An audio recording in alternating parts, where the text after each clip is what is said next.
రోజంతా కష్టపడి గీసిన తాటికల్లు సాయంత్రానికి మాయమవుతుంటే ఓ గీత కార్మికుడు వినూత్న ఆలోచన చేశాడు. దొంగలను పట్టుకోవడానికి తాడి చెట్లకు ఓ నిఘా కెమెరా బిగించాడు.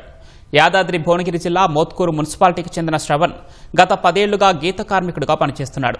తన జీవనాధారమైన తాడి చెట్ల నుంచి గీసిన కల్లు తరచూ దొంగతనం అవుతూ ఉండటంతో తీవ్రంగా నష్టపోయాడు. సంపాదన కాపాడుకోవడానికి ఒక వినూత్న ఆలోచన చేసిన అతను తాడి చెట్లకు సీసీ కెమెరా ఏర్పాటు చేశాడు.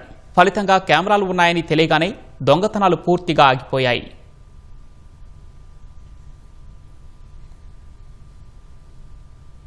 తాళ్ళ మీద ఆధారపడి బతికేటోళ్ళం మేము. దానివల్ల మేము తాళ్ళు కల్లీడ పెట్టిపోతే వేరేటోళ్ళు వచ్చి తాగిపోవడం వల్ల మళ్ళీ సాయంత్రం వేటోళ్ళకు కళ్ళ ఒప్పుకునే వాళ్ళకు పోయలేకపోయేది. దానివల్ల సీసీ కెమెరా పెట్టడం వల్ల ఎవరు అక్కడికి వచ్చి తాగినా కూడా ఎమ్మటే నాకు తెలిసిపోతుంది. మా బాయ్ కాడ చుట్టుపక్కల ఏం జరిగినా కూడా మనకు ఎమ్మటే నోటిఫికేషన్ వస్తుంది తెలుస్తానికి. దీని సీసీ కెమెరా వల్ల ఎవరు నాకు రావట్లేరు. ఎలాంటి ఇప్పటివరకు మళ్ళీ సీసీ కెమెరా పెట్టే కానీ ఎలాంటి జరగలేదు. ఇక్కడ అంతా మంచిగానే ఉంది.